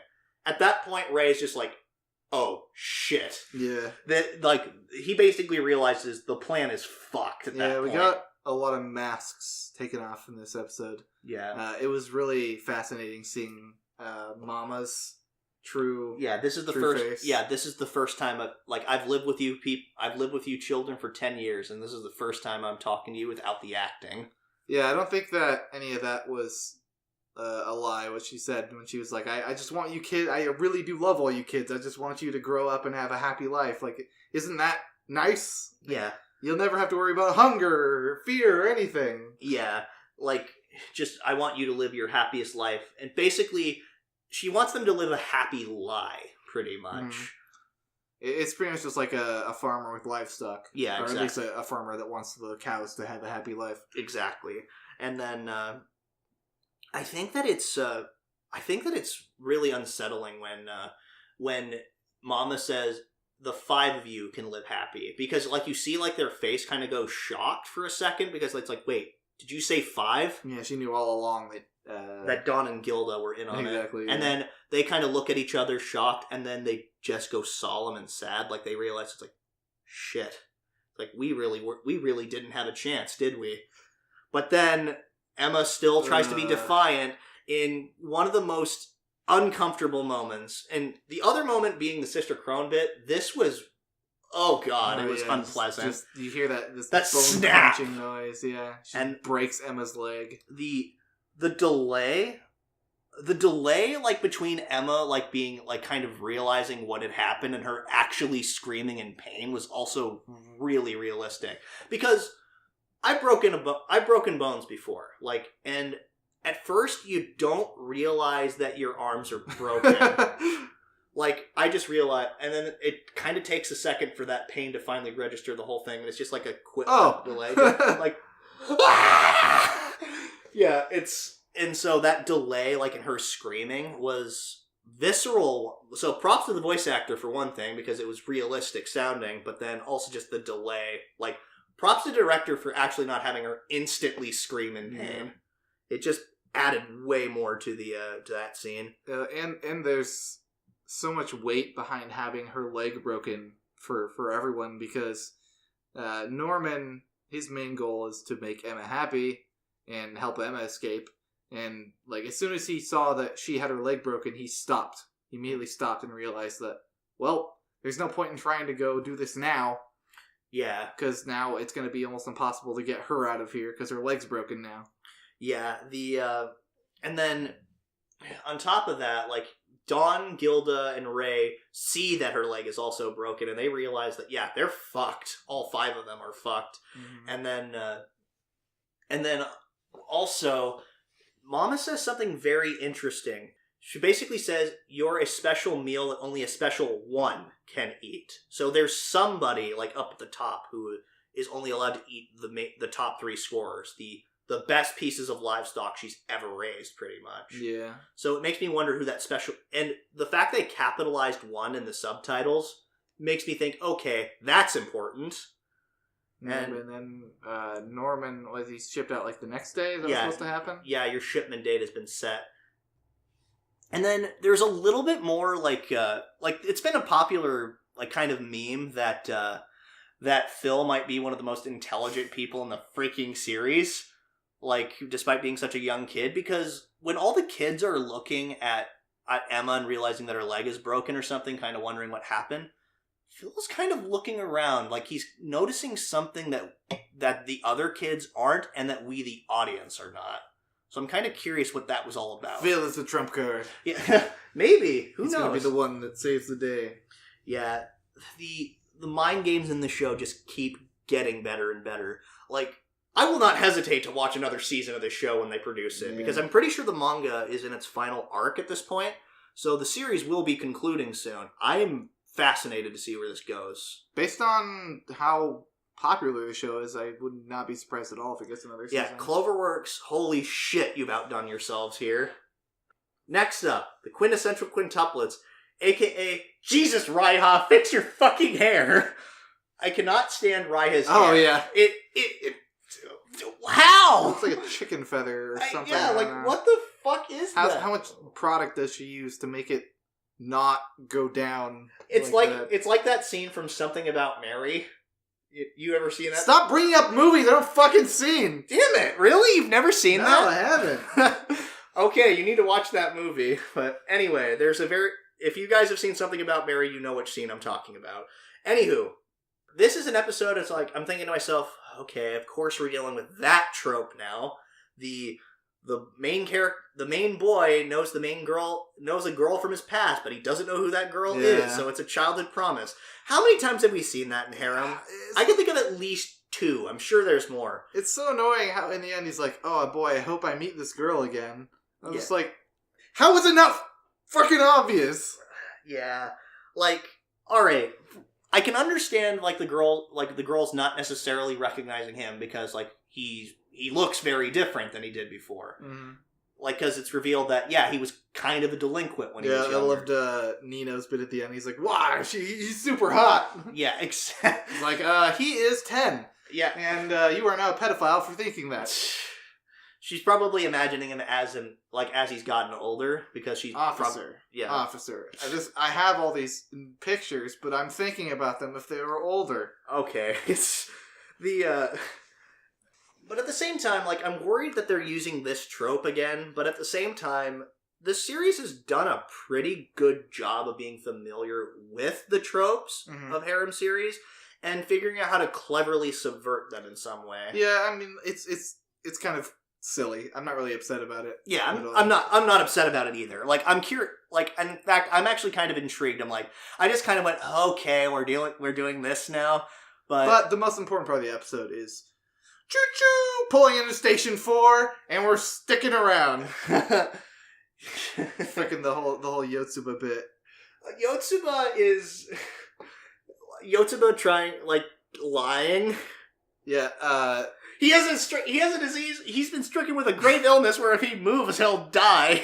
Yeah, I loved how she was so bad at lying, but the moment she says something truthful that she actually means, she's beaming, and he's like, oh, she really means that. Yeah. But the shot where she's leaning over his head was that was super well done, art-wise. Yeah. It was such a cool looking picture of her with this mischievous smile on her face. Yeah, I can lie sometimes. Yeah, which makes me wonder, was she actually lying, or was she just playing with him? I don't know. It's a harem anime. Yeah. So, but also they subvert tropes. So maybe she wasn't lying, but maybe she actually was. Yeah.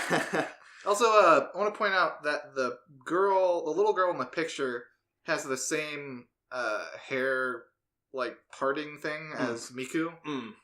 She has one strand of hair in her face, and Miku's the only person who has that. Maybe I don't know. They showed a picture of all 5 of them at the end, and they pretty sure they looked exactly the same when they were younger. I'm almost positive that that Miku's the only one person who had that one that specific hair pattern. Maybe, but I'll have to go back and double check that. But I'm not entirely sure. I think that they all looked the same, and only as they've gotten older did their appearances sort of start to differ. And I think that's kind of interesting. I think that it's also hilarious, Ichika tells Futuro, it's All right, so from this point forward, if I ever have to do shoots and stuff, I want to exchange my email address with you so I can tell you this stuff ahead of time.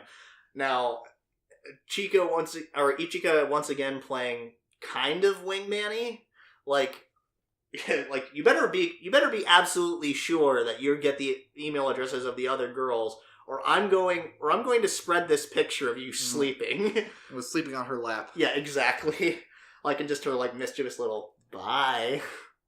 Like, and fetch quest start. The way that Miku obviously gives up her email address, like no problems. Yotsuba gets ready to give up her address, once again no problem. The only people that he has a hard time with are Itsuki and Nino, who of course are going to be problematic. Yeah, but the way he convinces them is downright hilarious. I love the using his little sister as a pawn. If you get my email address, I'll throw in Raiha's address for free. But then Nino's like, how scummy can you be? You're using your sister as bait. It's like, well, okay, fine. Well, we'll just all chat without you. How does that make you feel, Nino? Gossip. Yeah, and then of course that makes her just go, ugh, give me something to write with. Well, they also didn't get Yotsuba's. Well, because she ran off. Yeah.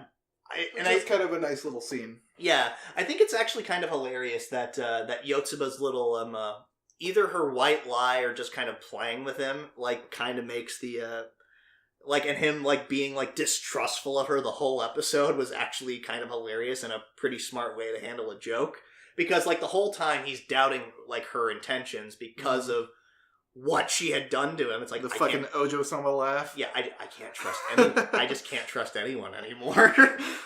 But it was a really heartwarming moment at the end where when she's like, "Oh, I can't be part of the basketball team because I have, someone's helping me even though I suck." Yeah, even though I have no talent, even though I've got no talent. I think that it's really cool. Like, it's a little detail. I don't know if you noticed this. Like, they're getting ready to do the school camp. I don't know entirely what that's all about, but like Futuro is going to be part of the test of courage. He's going to be the only person doing it. And he's prepared, and he's just like wearing the mask. Every time he puts on the mask and wig, he makes Yotsuba freak out because she's fucking stupid. She's like a dog. Yeah. Like with a really... Where'd you go? It's like, huh? Where'd you go? But like when she screams the first time, like her tongue is shaped like her ribbon. Mm. I didn't notice that the first time. I'm like, oh, that's a kind of clever little detail. Another little clever detail about Yotsuba, like her symbol is a 4-leaf clover. I didn't put that together until now, actually. Yeah, have you heard of the manga Yotsuba? Yeah. Yeah, there's... it's from the same person that made Nichijou, isn't it? Or no, or Azumanga Daioh. I think so. I think it's Azumanga Daioh, yeah. So next up is The Rising of the Shield Hero. Another kind of disappointing episode this week. The setup for it was pretty cool. The biggest problem I had with it is it's like, oh, we're finally going to see what the Curse series is all about. That was an interesting setup. They really should have dedicated more time to building up the Curse series. Like, we'd seen like glimpses of it before, and I think my biggest problem with this episode is that, oh, this is basically like an almost like a huge world-shattering realization, or at least personal. Like, or the circumstances are so personal for Naofumi, but there are almost little to no consequences, really, this episode. Like, nobody's really particularly worse for wear. Well, Raftalia is in danger because the curse... Yeah. The curse that dripped on her, or whatever. But the main thing about his curse shield thing is he's just like, oh, yeah, things are getting better. I got people that trust me and stuff, and then, like, something bad happens, he's just like, everything sucks! I fucking hate this world! Yeah. Everyone should die! Yeah. It's like, that doesn't feel organic, really. Like, it'd have been one thing if one of them had actually gotten, like, pretty heavily wounded or something. Like, but Philo... in their defense, he thought Philo died in that moment, I guess. Yeah, but at the same time, it just felt It just felt really rushed. Yeah, and it felt even cheaper after we learned the fact that Philo was not only did she not die, she was fine. Like that's fine that she didn't die, but it was really fucking dumb where they're like, oh, No, I wasn't blood. That was the berries I was eating. It was like, oh, God, that was so fucking stupid. We looked at each other and I was like, really? That's what we did? Okay. Yeah, it wasn't bad. It just felt like a very mediocre episode. Yeah. Like the actual setup for the curse shield was cool. Like the voice distortion, the imagery and stuff. That was all pretty badass. Like that, and like actually figuring out that the shield hero actually has offensive capabilities. That's fucking terrifying.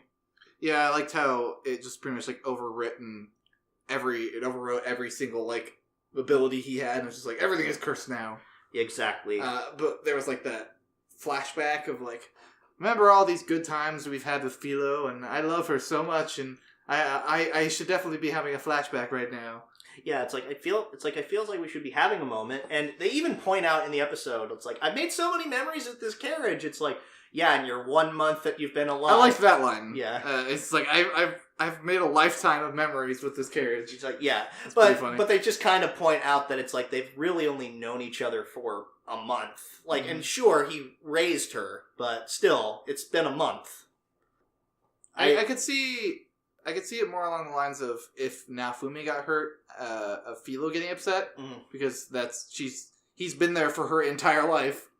Yeah, like the curse shield should have also done something to him. I think, I don't know. I don't know. I think the danger of it is hurting other people. That's the hazard. Yeah, it's kind of reinforcing more along the lines of Shield Hero is supposed to be, at least in this situation, the Shield Hero is supposed to be like by himself and nobody likes him and stuff like that. Yeah, the Shield Hero kind of serves to reinforce that plot point. Yeah, the curse shield. Yeah, I think so. I think you brought up an interesting way that they'd kind of done this before in Naruto, right? Yeah, back in the original Naruto, there's a fight with Naruto and Sasuke versus Haku, like an ice person. And there was a lot more weight to Naruto going quote-unquote rage mode in that situation. It just felt a lot more organic. In this situation, it just felt like, here it is. Yeah, it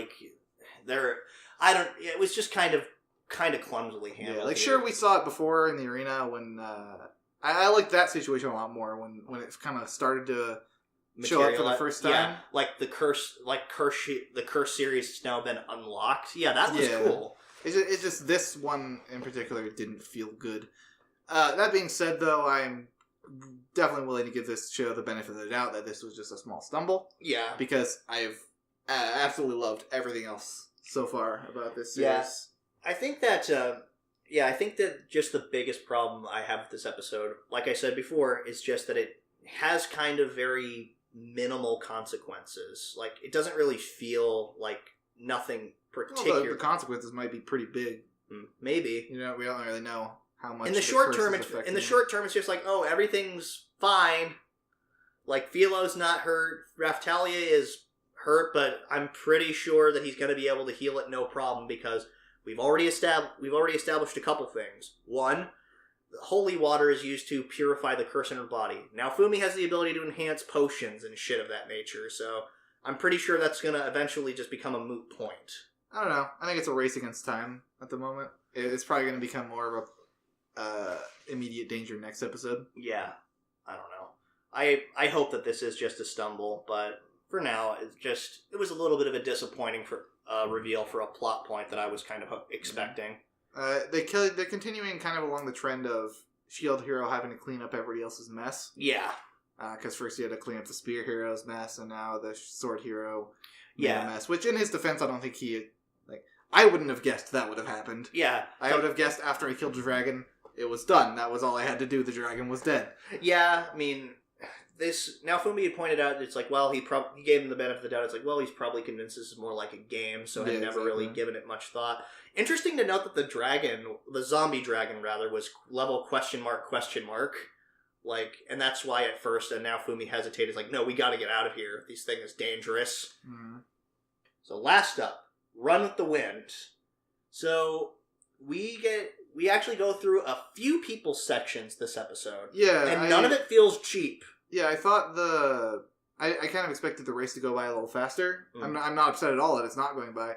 We're getting a lot of payoff in a really fascinating, like, introspective on all the runners. I think is going to happen. So we got 3 this episode, and see, there's 10. Yeah, there's 10 people running in the Hakone. So probably the race will probably be another 2 episodes, I'm assuming. Yeah. But yeah, it was really nice seeing like Prince's motivation and Moose's motivation and Jota's like conflict. Yeah, that was all really cool. Like Prince's motivation, just kind of like realizing like I don't want to be treated with kindness. Like I don't want that from you. It's like because as much as I like sports series protagonists, I like the people that push them even more. That's exactly what he wanted from Haiji. Yeah. Like, I don't want people to be kind. It's like, I don't want you to be kind to me. Like, I want to be pushed. As much as I hate this, I want to be pushed. I love how, even when he's running, it's just like, I fucking hate running. But he said, like, I would have hated myself even more if I didn't do this. Yeah. And then, I think that it was really just a nice, pretty overwhelming moment, actually, when Prince finally crosses the finish line and hands off the sash. He just collapses, and, like, he just looks completely overwhelmed. Not just physically, just, like, mentally, and just, like, he's just so, like, kind of happy with himself, like, that he managed... He even just, like, his little I passed. Yeah, because Haiji's thing was, like, you don't have to come in first place, just keep up with everyone. Yeah. And he did. He was, like, a little behind, but he managed to keep up with everyone in the first thing, which is pretty impressive, seeing how he started. Yeah, exactly. And he did everything like to like kind of conserve his stamina, like running behind somebody and stuff like that, like not and just following Haiji's advice pretty much, which I like his little remark. It's just, what is he, a prophet? And how it's like everybody's probably going to like pick up the pace at some point. Don't panic. Just conserve your energy where you can and just keep running. Like just keep running at your own pace, which is a really nice little bit. And then Moose's big deal, like kind of like they were worried the whole time, like, oh, he's probably going to exhaust himself. He's averaging at under 3 minutes a kilometer. He's probably going to burn himself out just based on what we've seen of him. But he proves them wrong because he actually like managed to pass 7 people, like back judging from where Prince was. Yeah, it was and there's more conflict of him thinking like, well, you know, I'm African, so there's like the expectation of I should be able to run fast, just like all the other African people that are running, the exchange students. Yeah, like Iwanki and stuff like that. Mm-hmm. And then Musa like just feeling like the pressure because like the whole because like the section he's running is known as the section of aces, and like he knows that he knows that he just for a fact he's not the fastest runner on the team, so he's just under the pressure of that expectation, but. The exact reason Haiji picked him is because he can run calmly and without fail. Which he's like the most consistent runner on the team, and I think Kakeru also said along the lines of like he's the strongest runner. His exact line was, "I run calmly, bravely, and without fail." And him passing off the satch to Jota was super satisfying. Like the kind of like little tears in his eyes when he just goes up to hug King. Yeah, he's... So also, I'm not sure if Musa just is really good friends with Shindo, or he like has a crush on him. Yeah, it's kind of ambiguous. Yeah, that is probably ship bait for sure. Which, I mean, like, I wouldn't have a problem with either way. Yeah, exactly. I am pointing out that there is definitely some shit bait between those two. That's any show, really. Especially sports series. Especially sports series. It's maybe the same people who made Haikyuu, so. Yeah, exactly.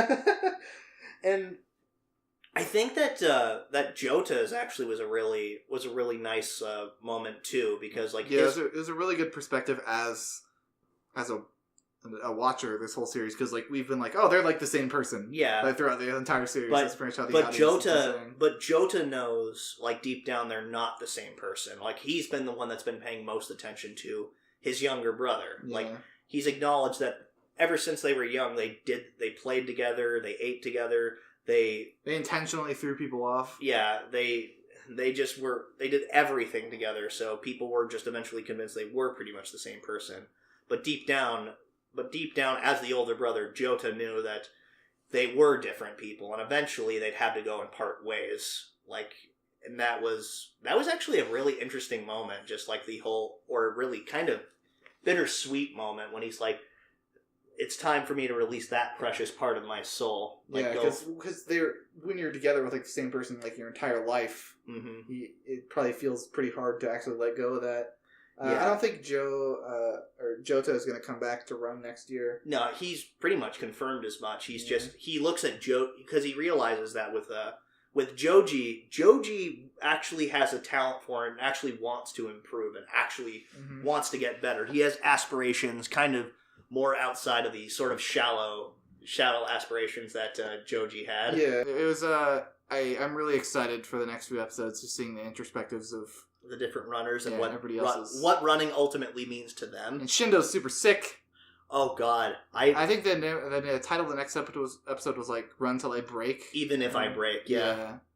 Oh God, I'm not looking forward to that. Like the episode preview for that looked really unnerving because it looked like Shindo wasn't even running. Like he was just kind of stopped at one point. Exactly. Yeah. So it makes me wonder if he's even going to be able to finish the race. Which is a big deal, because if he can't, then nobody else can. Exactly. It's super unfortunate. Like, I wasn't...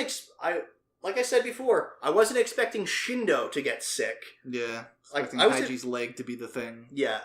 So, yeah, we're going to finally see more of that. I'm super nervous for these boys. Yeah. Like, I'm very worried for them. Also, the biggest realization, I think Hana likes me! Oh, yeah! I almost forgot about that part. Yeah. That's kind of a bomb to fucking drop right before you hand the sash off to someone else. Like, yeah. It's like, thanks. It's like, thanks a lot, Jota. Yeah, just save it for after the race. It's like, what? Like, that's gonna be really interesting, because I'm not sure if they both like her. Yeah. Or not. I based off that reaction I saw from Joji, is that I think he's probably just going to be like, oh, that's awesome. Yeah. I'm supporting you. But there's also, like, maybe they both like her, so there's going to be conflict there. And going back to when Hana and the two brothers were in the park, yeah, she was kind of cheering them up, and then she cried a little bit. I think she likes one of them, but she's worried that by picking one of them, the other one's going to be really sad. Yeah. And she's such a nice girl, so she doesn't want to do that. Yeah, she doesn't want to hurt them. Exactly. I think, like, it does make me wonder if it is, in fact, Jota. Like, because she showed up specifically at the end of his section. Exactly, yeah. She did that instead of anyone else. Yeah, exactly. So it does make me wonder, and definitely lends a little bit to the idea that, yeah, she probably likes Jota, but is going to be upset that she has to let down Joji as a result. So that's going to wrap it up for week 9 of winter 2019. Yep. It's been a mostly good week. Promised Neverland continues to be an amazing show. Couple low points. A couple stumbles. Later this week, we're going to be releasing our spring 2019 preview for all the new shows that are going to be coming out. We're going to pick out a bunch of stuff that looks interesting. Yeah, we're gonna watch a lot of PVs. We're gonna watch a lot of PVs. Super excited for all the new stuff in combination with like almost the postseason blues coming up pretty soon. It's gonna be an interesting goodbye to this season too, because a lot of really good show. A lot of it is good, and then a couple really good shows. Yeah. This, as we've said before, this season is just whelming. Yep. So, see you guys in the wrap-up and next week for week 10 of winter 2019. Yep. Away, Anchor. Take care of yourselves, everybody.